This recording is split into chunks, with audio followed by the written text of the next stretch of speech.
Depuis toujours, la Chine a toujours adhéré au principe du bénéfice mutuel et aussi de ce partenariat gagnant-gagnant dans les échanges avec les autres pays.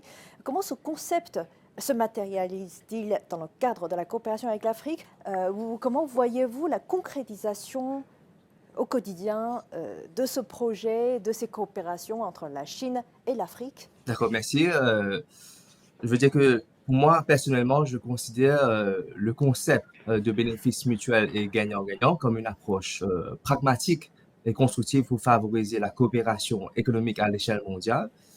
Dans un monde aujourd'hui interconnecté où les économies sont de plus en plus interdépendantes, la recherche d'accords mutuels avantageux est non seulement éthique, mais aussi stratégique. Il permet, on peut dire, la création de partenariats susceptibles de stimuler la croissance économique, de promouvoir l'innovation et de relever des défis communs. Et aussi, comme je l'ai dit, dans le contexte de la globalisation et des défis mondiaux interconnectés tels que le changement climatique, les pandémies et la sécurité alimentaire, une telle coopération peut offrir une voie, on peut dire, vers des solutions durables.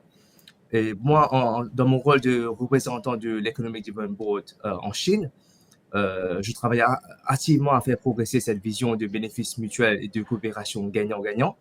Cela impliquerait de, bien sûr, faciliter les partenariats entre les entreprises chinoises et mauriciennes, de promouvoir les opportunités d'investissement créatrices de valeur pour les deux parties et de plaider en faveur de politiques favorisant un environnement propice au commerce et l'investissement, sans oublier, en parlant de gagnant-gagnant, euh, Maurice et la Chine ont signé un accord de libre-échange en 2019 qui a été ratifié le 1er janvier 2021. Et cet accord, comme vous le savez, est un premier pour la Chine avec un pays africain.